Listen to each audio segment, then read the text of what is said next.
Masturbation isn't just something the body does on its own, it usually starts in the mind, and then the body follows. In many ways, the mind and body work together in a feedback loop. That's why it's not helpful to talk about the mental effects of masturbation separately from the physical ones. They're deeply connected. In moderation, masturbation can be a normal and healthy part of human sexuality. The concern begins when it becomes excessive or compulsive. When that happens, it can start to affect how the brain works, how emotions are managed, and even how someone connects with others. Let's break down what's really going on. How excessive masturbation affects the brain. Masturbation releases dopamine, the brain chemical linked to pleasure, motivation, and reward. Dopamine itself isn't bad. It's essential for learning and enjoyment.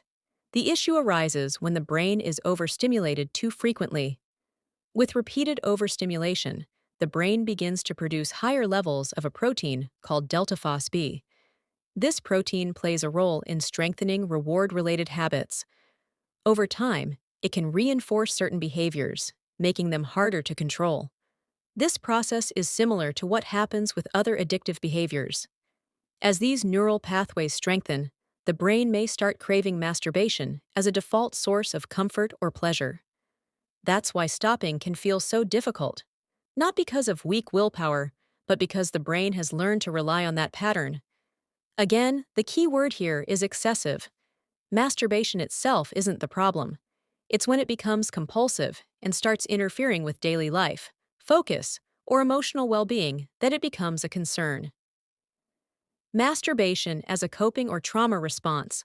For some people, masturbation becomes a way to self-soothe. It may temporarily reduce stress, anxiety, loneliness, or emotional pain, especially for individuals with unresolved trauma. The problem isn't the behavior itself, but what it replaces. If someone feels an intense urge to masturbate every time they experience sadness, fear, jealousy, or stress, it may be a sign that the underlying emotion isn't being addressed. Psychologists note that this reaction can happen so fast that people don't even realize what triggered it. Over time, unprocessed emotions don't disappear, they build up. Using masturbation to numb emotional pain can delay healing and sometimes worsen mental health struggles such as anxiety, depression, or emotional withdrawal. This is why working with a mental health professional can be so important. Learning healthier ways to regulate emotions helps reduce the need to rely on compulsive behaviors for relief. Effects on intimacy and relationships. Excessive masturbation can also spill over into real-life relationships. Neuroscientist Andrew Huberman points out that when arousal is repeatedly tied to watching others have sex, especially through pornography, the brain may struggle to respond as strongly in real-life, one-on-one situations. Research suggests that frequent porn use combined with compulsive masturbation can reduce sexual satisfaction and distort expectations around intimacy, connection, and pleasure. That said, not everyone masturbates with porn.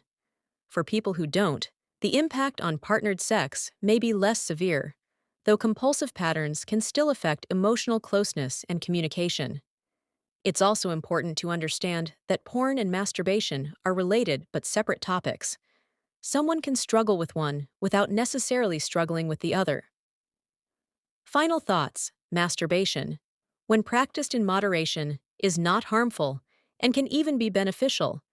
The concern arises when it becomes a coping mechanism, an addiction, or a substitute for dealing with emotional pain or building real connections. Awareness is the first step. Understanding how the mind and body interact helps people make informed choices about their habits and seek support when needed. Now, we'd love to hear from you. What are your thoughts on this topic? Share your perspective in the comments.